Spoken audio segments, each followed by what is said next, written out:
UGC net Saraswati academy में आरती वर्मा आप सभी स्टूडेंट को good evening. Theory classes education subject की आप सभी स्टूडेंट जानते हैं कि हमने आपको जो है फर्स्ट यूनिट से जो है क्लासेस करा रखी हैं 9 यूनिट तक। ठीक है, 9 यूनिट तक हमने आपको सारी क्लासेस करा रखी हैं। आप सभी प्ले लिस्ट में आप जाकर के देख लीजिएगा।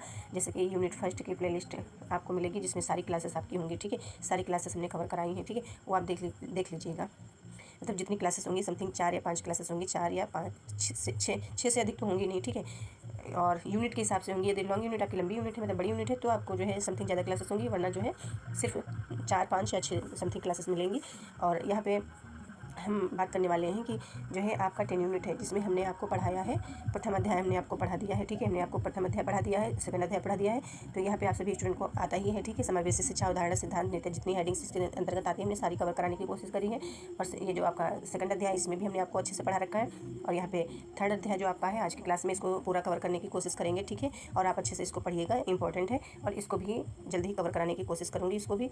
ठीक है, ताकि आपका जो है पूरा जो है सिलेबस मतलब समाप्त हो जाए। मतलब पढ़ा चुकी हूँ तो आप कवर कर पाएँ जल्दी से। ठीक है, क्योंकि टाइम ज़्यादा है नहीं आपके पास। तो यहाँ पे आप जानते हैं कि जो है हमने आपको कराया है PYQ। ठीक है, हमने आपको 1 से 9 थ्योरी क्लासेस कराई हैं और हमने आपको PYQ भी कराया है। ठीक है, तो PYQ जो हमने आपको करा रखे हैं। ठीक है, ये तो PYQ आपको हमने कराया है। तो 2 दिन से क्लासेस नहीं ले पा रही हूँ। ठीक है, तो आप सभी स्टूडेंट जो है अपने आप से पढ़िएगा। ठीक है, ये जितने जैसे PYQ में करा रही थी तो क्लासेस हमारी कुछ समथिंग 16 क्लासेस हैं PYQ की। इनको आप जो है देख लीजिएगा। और जो शॉर्ट वीडियो जिसे अपलोड करती हूँ उनको भी आप देख लीजिएगा। और मतलब थ्योरी क्लासेस की ही इंपॉर्टेंट पॉइंट की। और PYQ समथिंग मैं ना करा पाऊँ तो आप सभी स्टूडेंट परेशान ना होइएगा। आप जो है किसी टीचर से करिएगा, पढ़िएगा। वैसे भी आप पढ़ रहे होंगे, ऐसा नहीं कि मेरी ही वीडियो देखते हैं। ठीक है, तो मैं बताना ये चाहती हूँ कि मैं नहीं करा पाऊँगी PYQ, तो आप जो है किसी टीचर से पढ़ लीजिएगा अच्छे से। ठीक है, और नहीं पढ़िएगा तो आपके पास बुक्स होंगी, किताब मतलब सॉल्व पेपर होगा। ठीक है, वहाँ से आप करिएगा। ठीक है, और ये हम बोलेंगे कि आपको 10 यूनिट्स आपको मेरी पढ़नी है। ठीक है, क्योंकि हमने अच्छे से पढ़ा रखा है। ठीक है, पढ़ाते सभी टीचर लोग अच्छा है, ऐसा नहीं कि कोई अच्छा नहीं पढ़ाता है। ये सारी यूनिट आपको कवर करनी है। ठीक है, ये सारी यूनिट आप पढ़िएगा। और जैसे कि जो हमने पढ़ा रखा है नहीं समझ आ रहा है आपको, जो चीज़ें आपको नहीं समझ आई हैं उनको आप कमेंट कर दीजिएगा, अच्छे से समझा देंगे। या आपका कोई भी टॉपिक है आपको नहीं समझ में आ रहा है तो उसमें परेशान होने की बात नहीं, न शर्माने की बात है, क्योंकि स्टूडेंट बहुत शर्माते हैं। ठीक है, तो पूछ नहीं पाते हैं। तो आप जो है आपको जो टॉपिक नहीं आता होगा जैसे 1 से 10 यूनिट के अंतर्गत और आपके लिए इंपॉर्टेंट है, आपको लग रहा है हमको ये जानना जरूरी है। ठीक है, तो आप कमेंट कर दीजिएगा, उसको हम बताने का प्रयास करेंगे। और बाकी जो पेपर में जो सवाल पूछे जाते हैं मतलब प्रश्न क्वेश्चन, तो इसके बेस पे आप पूछ सकते हो कि हाँ हमको ये समझना है, तो कमेंट कर दीजिएगा, उसको भी हम समझाने का प्रयास करेंगे। ठीक है, अपने सब्जेक्ट से रिलेटेड। ठीक है, और अच्छे से पढ़ना है, आपको परेशान नहीं होना है। और आपको ध्यान रखना है मैं समथिंग PYQ डेली नहीं करा पाऊँ तो अपने आप से करिएगा। ठीक है, मतलब क्या कहते हैं कि एक उम्मीद होती है कि शायद क्लास आएगी, मैम की क्लास आएगी। ठीक है, तो मैं भ्रम में नहीं रखना चाहती हूँ कि मैं आज क्लास लाऊंगी या कल क्लास लाऊंगी, तो इसलिए मैं बोल रही हूँ कि मैं समथिंग क्लास ना करा पाऊँ। ठीक है, तबियत नहीं ठीक है। और आप जो है और ये आपका जो है 10 यूनिट में कवर करा दूँगी। ठीक है, इसके लिए परेशान ना होना, इसको हम पूरा का पूरा कवर कराने का प्रयास करेंगे। कल तक आपका जो है यूनिट समाप्त हो जाएगा इसको। ठीक है, तो यहाँ पे स्टार्ट करने वाली हूँ, तो देखिएगा। सबसे पहले आपको देखना है कि ये आपकी यूनिट है और अध्याय आपका 3rd हो जाएगा यहाँ पे। तो यहाँ पे हम पढ़ाने वाले हैं आपको 3rd अध्याय। तो यहाँ पे आप जानते हैं यूनिट आपका 10 है। तो 10 यूनिट के अंतर्गत आपने पढ़ा था समावेशी शिक्षा, इंक्लूसिव एजुकेशन या समेकित एजुकेशन कह सकते हो शिक्षा शास्त्र। 3rd अध्याय आपको पढ़ना है समावेशी कक्षाओं का नियोजन एंड प्रबंधन। ठीक है, तो समावेशी शिक्षा आप जानते हैं क्या होता है, कक्षा आप जानते हैं क्या है, क्लासेस है, नियोजन आप जानते ही हैं, प्रबंधन आप जानते ही हैं। ठीक है, बस आपको इसी से संबंधित सारा का सारा पढ़ना है समावेशी शिक्षा का। जैसे समावेशी शिक्षा है, ठीक है, तो ये समावेशी शिक्षा हो गया।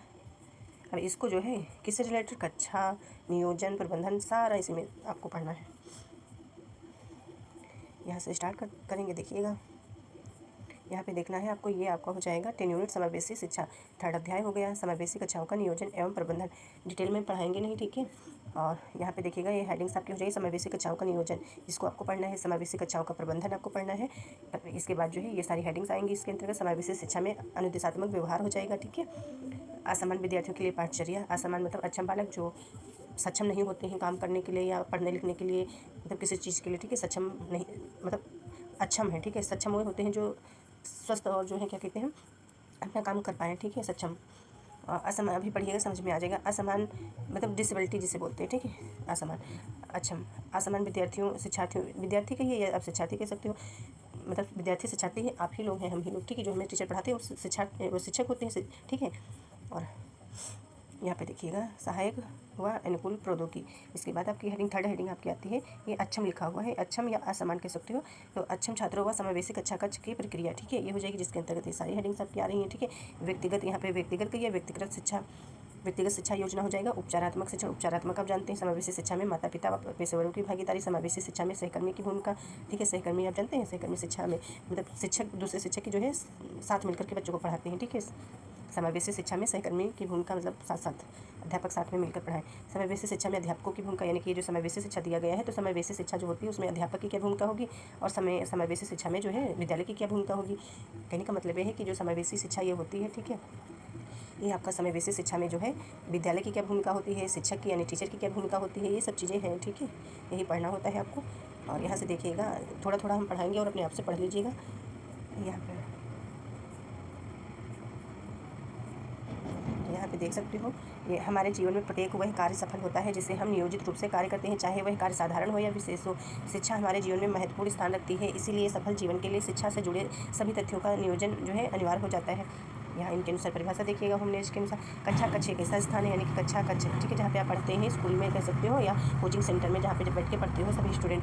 कक्षा कक्ष एक ऐसा स्थान है, ठीक है, जगह है जहाँ विभिन्न प्रकार की गतिविधियाँ, ठीक है, जहाँ पर विभिन्न प्रकार की गतिविधियाँ चलती हैं, पारस्परिक क्रियाएँ होती हैं, ठीक है, यहाँ पे पारस्परिक क्रियाएँ होती हैं, सामाजिक परिस्थितियों को बढ़ाया जाता है, निर्देशात्मक स्थितियों के नियम बनाए जाते हैं। यानी कि कहने का मतलब ये होता है समावेशी जो शिक्षा होती है तो ये कैसे होती है, क्या होती है, तो इनके अनुसार जो है एक कक्षा कक्ष एक ऐसा स्थान होता है, ठीक है, जहाँ विभिन्न प्रकार की गतिविधियाँ होती हैं, पारस्परिक क्रियाएँ होती हैं, सामाजिक परिस्थितियों को बढ़ाया जाता है। और ये परिभाषा इनके अनुसार है। अब आपको सबसे पहले यहाँ पे जैसे कि आपको ये पढ़ना है, ठीक है, ये सारी हेडिंग्स हमने आपको बताई हैं। समावेशी कक्षाओं का नियोजन, तो नियोजन आपको जानना पहले जरूरी है। प्रबंधन क्या होता है, समावेशी तो आप जानते हैं, ठीक है, कक्षा भी जानते हैं, तो नियोजन जान लीजिए पहले क्या होता है। इसी के बेस पे आपको बेसिक जानकारी हम आपको देने का प्रयास कर रहे हैं, इसी के बेस पे आपका पेपर जो है क्वालिफाई होगा। और दूसरी बात है, आपको जब असिस्टेंट प्रोफेसर जब वैकेंसी आएगी, आपको गवर्नमेंट टीचर बनना है, मतलब प्रोफेसर बनना है, ठीक है, तो आपको लिखित परीक्षा आपकी होती है, ठीक है, तो उसमें आपको हेल्प करेंगे ये सारी चीज़ें जो हम पढ़ा रहे हैं, ठीक है। ये नहीं कि आपका नेट क्वालिफाई हो गया, आप जो है क्या कहते हैं कि आप पूरे तरीके से जो है आप सक्षम हो गए, मतलब हर चीज़ के लिए, यानी कि गवर्नमेंट टीचर बन गए, ठीक है, मतलब टीचर ही कहेंगे, ठीक है, प्रोफेसर यानी कि टीचिंग लाइन में जाना है तो टीचर ही कहेंगे, अध्यापक ही बोला जाता है। जब आप पढ़ाने जाएंगे तो आपको सर ही बोला जाएगा, ठीक है, ना कि प्रोफेसर नाम से जाना जाता है, ठीक है। तो यहाँ पे जानिएगा, जब आप प्रोफेसर बनेंगे, नेट क्वालिफाई करने के बाद भी आपको जो है बहुत सारे एग्जाम देने होते हैं, ठीक है, बहुत सारे क्या, जैसे प्रीलिम्स होता है, ठीक है, फिर मेंस होता है और क्या कहते हैं इंटरव्यू होता है, तो ये सारे पेपर ही हुए आपके। तो यहाँ पे सबसे पहले जानिएगा नियोजन क्या होता है, डिटेल में पढ़ाएंगे तो लॉन्ग क्लास हो जाएगी, ठीक है। यहाँ पे देख सकते हो, तो ये क्या होता है, पढ़ते चले जाते हैं हम। समझिएगा, किसी भी काम को या किसी लक्ष्य को प्राप्त करेंगे, यानी कि किसी भी काम या किसी भी लक्ष्य को प्राप्त करने के लिए पहले से योजना, ठीक है, पहले से योजना, यह एक प्रक्रिया है जिसमें लक्ष्यों को निर्धारित करना, उन्हें प्राप्त करने के लिए कार्य करना, संसाधनों का उपयोग करना शामिल होता है। प्रबंधन किसी भी कार्य या संगठन को कुशलतापूर्वक और प्रभावी ढंग से चलाने के लिए संसाधनों का प्रयोग करना और लोगों के प्रयासों का समन्वय करना। नियोजन, संगठन, निर्देशन, नियंत्रण, ये सब आपका इसी के अंतर्गत। समावेशी शिक्षा आप जानते हैं, एक ऐसी शिक्षा व्यवस्था जिसमें सभी छात्र चाहे वे विकलांग हों या नहीं हो एक ही कक्षा में एक साथ ही जो है शिक्षा प्राप्त करते हैं। इसका मतलब है कि सभी छात्रों को एक समान अवसर मिले, चाहे उनकी क्षमता या ज़रूरतें कुछ भी हों। तो कहने का मतलब है जैसे कि आपको कोई लक्ष्य या कोई काम करना होता है तो आप नियोजन बनाते हैं, ठीक है, नियोजन प्लानिंग करते हैं कि हमको जो है लक्ष्य को इस प्रकार से हम प्राप्त करेंगे, ठीक है, नियोजन इस प्रकार से प्राप्त करना है। ये जो है मानसिक चिंतन प्रक्रिया होती है, ठीक है। तो आप यहाँ पे जानेंगे जैसे कि आपको नेट क्वालिफाई करना है, ठीक है, नेट क्वालिफाई करना है, ये आपका लक्ष्य हो गया, ठीक है, नेट क्वालिफाई करना आपका लक्ष्य। तो ये सबसे पहले आपने चिंतन करा, ठीक है, नियोजन यानी कि किसी काम को लक्ष्य प्राप्त करने के पहले से आपने योजना बनाई, ठीक है। अब प्रबंधन क्या है, आप इसको प्रबंधन के तौर पे समझिएगा, जैसे कि संगठन को कुशलतापूर्वक, यानी कि आप इसको मैनेज करेंगे किस प्रकार से हमको पढ़ना है, ठीक है। आप संसाधन का उपयोग करेंगे, यूट्यूब चैनल से पढ़ेंगे, बुक से पढ़ेंगे, ठीक है। तो ये आपका प्रबंधन हो जाएगा कि किस प्रकार से हमको पढ़ना है और टाइम आपको फिक्स करना है, ऐसे ऐसे करना है, तो ये हो जाएगा, ठीक है, प्रबंधन। नहीं यहाँ से समझ में आया है तो अभी आप जो है और देख लीजिएगा, पढ़ लीजिएगा, वहाँ से समझ में आ जाएगा। ये आपका हेडिंग्स हो जाएगा समावेशी कक्षाओं का नियोजन। नियोजन वहीं से समझिएगा, ठीक है। नियोजन आप सभी जानते हैं, सोच होती है जो आप नियोजन प्लानिंग करते हैं, प्लानिंग से समझ रहे हैं, प्रबंधन जो मैनेज करते हैं, ठीक है। और समावेशी कक्षाओं का, तो इसमें हेडिंग्स कक्षा का आकार हो जाएगा। मतलब सबसे पहले ये जाना समावेशी कक्षाओं का नियोजन, यानी समावेशी बच्चों को जो शिक्षा दी जाती है तो उनकी कक्षाओं का नियोजन किस प्रकार से करा जाता है, तो ये कक्षाओं का नियोजन हो जाएगा। तो यह कक्षा का आकार हो गया, ठीक है। और दूसरा छात्र शिक्षक का अनुपात हो जाएगा, यहाँ से देखिएगा, ठीक है, इस प्रकार से। तो कक्षा का आकार ये हो जाएगा, छात्र शिक्षक अनुपात हो जाएगा कि जैसे टीचर जो है अनुपात ऐसे 20 बच्चों को पढ़ाएंगे, ठीक है। पर आजकल तो क्लास में बहुत सारे बच्चों को पढ़ाया जाता है, एक टीचर होता है 60-70 बच्चों को पढ़ाते हैं, ठीक है। तो ये अनुपात जो है सही होना चाहिए, कितने बच्चों को कैसे पढ़ाया जाए ताकि क्लास में जो है अच्छे से बच्चों को समझाया जा सके, पढ़ाया जा सके, ये सब चीज़ें की बात करा गया है इसके अंतर्गत। और समझने का प्रयास करिएगा अपने आप से, ठीक है। उचित उपकरणों की उपलब्धता, पाठ्यक्रम मूल्यांकन, अनुशासन, सहयोग, पूर्ण वातावरण, यानी कि नियोजन के अंतर्गत जो है आपको ये कक्षा का मतलब ये सारा चीज़ हो जाएगा इसके अंतर्गत।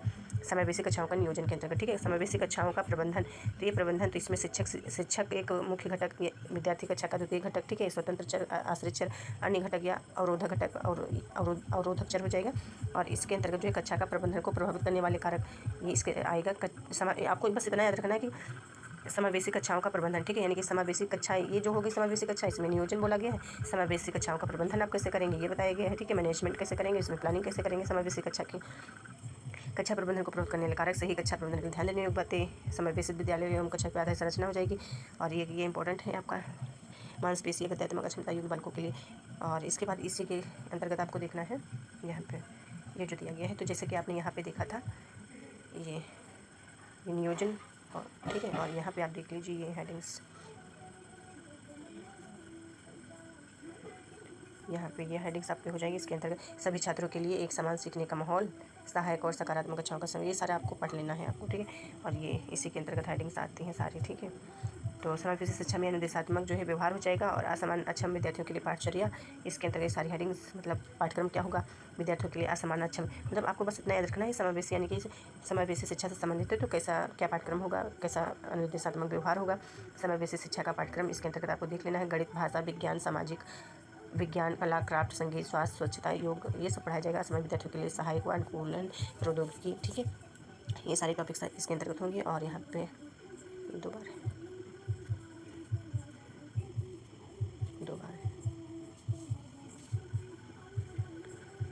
इसके बाद आपको यहाँ पे देखना है ये हेडिंग आपकी अगली हेडिंग ये हो जाएगी अक्षम या असमान छात्रों व समावेशी कक्षा कक्ष की प्रक्रिया। तो इसके अंतर्गत ये पढ़ना है आपको समावेशी शिक्षा में कक्षा कक्ष की प्रक्रिया का महत्वपूर्ण योगदान होता है, ठीक है। प्रक्रिया का महत्वपूर्ण योगदान होता है। प्रक्रिया में अक्षम शिक्षार्थी के विभिन्न पहलुओं पर ध्यान दिया जाता है, लेकिन जो अक्षम विद्यार्थी होते हैं, ठीक है, तो इन पर जो है ध्यान दिया जाता है बच्चों पर। और दो प्रकार से जो है शिक्षा, व्यक्तिगत शिक्षा और एक उपचारात्मक शिक्षा, ठीक है। और यहाँ पे देखिएगा व्यक्तिगत यानी इंडिविजुअल, इसको पढ़िएगा प्लान, ठीक है। IEP यानी कि व्यक्तिगत है, यहाँ पे व्यक्तिगत लिख लीजिएगा। व्यक्तिगत शिक्षा योजना, व्यक्तिगत शिक्षा योजना हो जाएगी। तो IEP इसके अंतर्गत आवश्यकता आपको पढ़ना होता है, उद्देश्य पढ़ना होता है। व्यक्तिगत शिक्षा योजना जो होती है तो अवयव निर्माण ये सारे पढ़ने हो। उपचारात्मक शिक्षण यानी कि रेमेडियल टीचिंग हो जाएगा, ठीक है। उपचारात्मक इसके में ये सारे पॉइंट से आपको समझना है। इसके बाद ये हेडिंग आपकी अगली हेडिंग आएगी, यहाँ पे देखिएगा समावेशी शिक्षा में अध्यापकों की भूमिका भी जो हमने आपको बताया था, ठीक है, वही चीज़ें हैं सारी। तो यही पढ़ना है आपको। ये छात्रों की विभिन्नताओं, योग्यताओं व सीमाओं को जानना, ये इसमें से ऐसे ही पूछा जाएगा तो पूछा जाएगा, नहीं तो आपको समझ लेना है बस। समावेशी शिक्षा के अनुकूलन, अनुदेशन, अनुभव प्राप्त करना, समेकित वातावरण का निर्माण, सहायक अक्षमित बालक को समायोजन एवं कार्यात्मक से है। ये सारी हेडिंग्स आपको बस इतना याद रखना है, इसी के बेस पे आपको याद रखना है जो भी हमने बताया था। समावेशी शिक्षा में अध्यापक की भूमिका और इसमें समावेशी शिक्षा में विद्यालय की भूमिका। तो विद्यालय की भूमिका क्या होती है,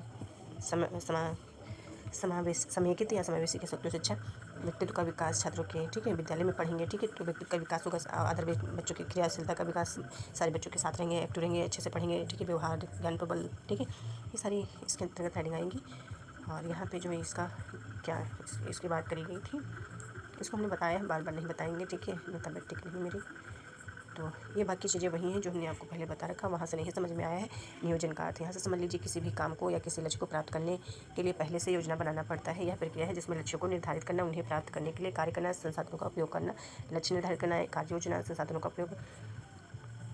उदाहरण के लिए देख सकते हो व्यवसाय का लक्ष्य निर्धारित करना, ठीक है, योजना बनाना, ये सारी चीज़ें हैं।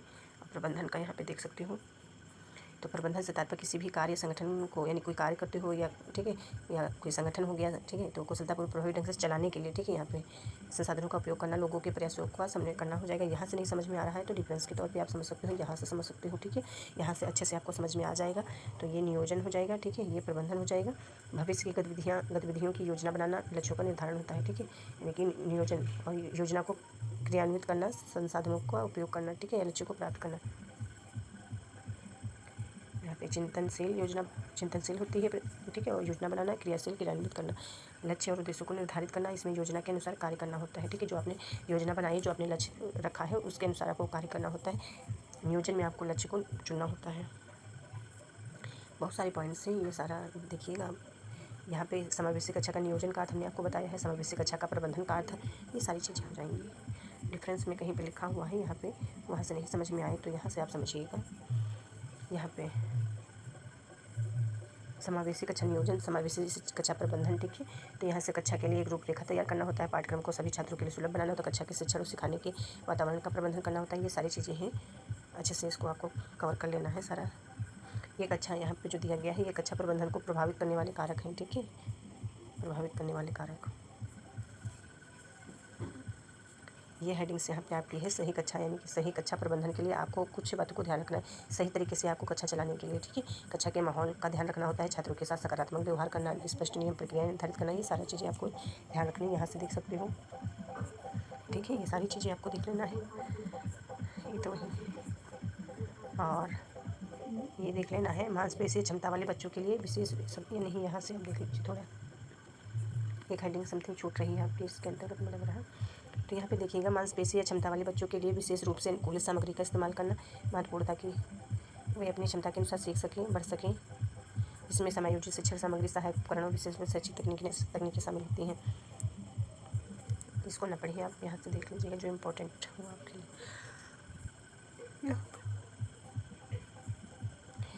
ये जो होता है मांसपेशी, ठीक है, यानी कि मांसपेशी एम्पावरमेंट, यानी कि जो क्या कहते हैं निषक्ता, ठीक है, अक्षमता। और ये हेडिंग आपको देखिए, दृष्टिबाधित। तो इनमें जो है उपकरण, ये सामग्री को आपको देखना है। मांसपेशी जो से जो बालक होते हैं या बाधित बालकों के लिए जो है उपकरण किस प्रकार से शिक्षा प्राप्त करेंगे, ठीक है, समावेशी शिक्षा।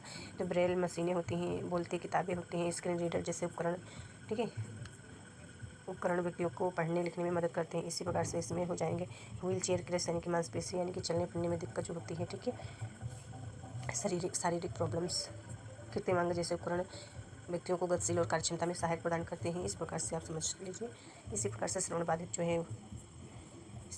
जो है उपकरण कौन से होंगे, सामग्री, ठीक है, ये सामग्री कह सकते हो, उपकरण, ठीक है, सामग्री भी कहिएगा या टूल्स कह सकते हो, अदर नेम होते हैं सारे।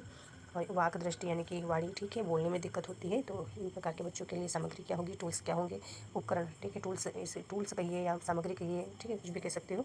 तो संचार बोर्ड, कंप्यूटर पर आधारित भाषण, ठीक है, उपकरण व्यक्तियों के संवाद करने में मदद करते हैं। श्रवण यंत्र हो जाएगा, ठीक है, श्रवण बाधित, ये सब चीज़ें हमने आपको पहले पढ़ा रखा है इसके पहले, ठीक है, जो आपका 3 यूनिट है इसी के अंतर्गत, ठीक है, सेकंड अध्याय में हमने आपको पढ़ाया है। और वहाँ पे जो आपका मांसपेशी से संबंधित था तो आपको पता नहीं था, या ठीक है, तो यहाँ पे देख सकते हो मांसपेशी मतलब जो ग्रसित बच्चे होते हैं, ठीक है, शारीरिक प्रॉब्लम्स जिनमें होती है, यह आपके शरीर में मौजूद एक प्रकार का ऊतक होता है जो हड्डियों को जोड़ता है। मांसपेशी क्या है इसके बारे में हम बताने का प्रयास करेंगे। उनकी मदद से आपको हिलने डुलने में मदद करता है। ये मांसपेशियाँ ही हैं जो आपको चलने उठने बैठने कुछ भी करने में सक्षम बनाती हैं, ठीक है, मांसपेशियाँ, ठीक है। जैसे कि हड्डियाँ होती हैं तो हड्डियाँ के बेस पे तो आप नहीं चल सकते ना, तो मांसपेशियाँ जो होती हैं क्या कहते हैं, जैसे कि आपका शरीर ढका हुआ है, ठीक है, हड्डियों के ऊपर जो है, ठीक है, इन्हीं को मांसपेशियाँ बोलते हैं, जिसे मांस बोलते हैं, ठीक है। तो इन्हीं से आप चलते हैं, उठते हैं, बैठते हैं, ठीक है। यहाँ पे कहाँ गया कौन सा था, ये जो दिया गया है, ठीक है, इसके बारे में हमने आपको बताया, नहीं समझ में आपको आ रहा होगा इसलिए बताने का प्रयास कर रही हूँ। बाकी यहाँ से समझ लीजिए जो नहीं समझ में आया हो आपको। मांसपेशी या गत्यात्मक अक्षमता युक्त बालकों के लिए सामग्री, लिखने के लिए सहायक सामग्री, पेन पेंसिल, ये सब पकड़ने का होल्डर्स, ये सारी आपकी हो जाएंगी। सामग्री या टूल्स या उपकरण बोलिए, श्रवणबाधित बालकों के लिए सहायक सामग्री, वागदोष, ठीक है, ये सारी चीज़ें आपको एक बार 2 बार पढ़नी इंपॉर्टेंट है। मेरी तबीयत नहीं ठीक है इसलिए मैं नहीं पढ़ाना चाहती हूँ, ठीक है। सारी हेडिंग्स हैं, आपको एक नज़र में देख लेना है। यहाँ पे जो वहाँ पे आपको नहीं समझ है, व्यक्तिगत शिक्षा, ठीक है, योजना IEP, ठीक है, तो इसको भी पढ़ लेना है क्या होता है, तो इसका फुल फॉर्म यहाँ से लिख लीजिएगा आपको। व्यक्तिगत शिक्षा, ठीक है, किसके लिए होती है, व्यक्तिगत शिक्षा योजना जो होती है ये किसके लिए, विकलांग छात्रों के लिए हो सकती है, ठीक है, एक बच्चों को पढ़ाया जाता है। आवाज़ में मुख से नहीं निकल रही है। उपचारात्मक तालिका, इसको यहाँ से देख सकते हो, ये क्या होता है, छात्रों को विशिष्ट शैक्षिक कौशलता में सहायता प्रदान करने के लिए उपयोग की जाने वाली अलग अलग रणनीतियों और तकनीकों को रोजगार दिया जाता है, ठीक है, किया जाता है। यहाँ पे देखिए छात्रों की जरूरतों और कमजोरियों की पहचान करना, ठीक है, ये जो है ये चीज़ यहाँ पे देख लीजिए। छात्रों की ज़रूरतों और कमजोरियों की पहचान करना, कक्षा में कमजोर छात्रों की पहचान करें और उनकी जो है कमजोरियों मदद करने में आवश्यक। ठीक है, लक्ष्य क्या होता है? छात्र को बेहतर बनाने का लक्ष्य निर्धारित किया जाता है। ये सारे पॉइंट्स हैं, इसमें कुछ पॉइंट्स आपको पढ़ लेने हैं, डिटेल में नहीं पढ़ना। डिटेल में आप चाहें तो पेपर के बाद में पढ़ लीजिएगा। ये हमने आपको बताने का प्रयास किया, इसलिए हमने थोड़ा डिटेल में बताने का प्रयास करा है। उपचारात्मक शिक्षण और विशिष्ट शिक्षण आपको पढ़ना ये है। उपचारात्मक शिक्षण जो भी हमने आपको बताया है वही चीज़ें हैं सेम। ठीक है, ये जो हमने अभी आपको इसके पहले पढ़ाया वही है शिक्षा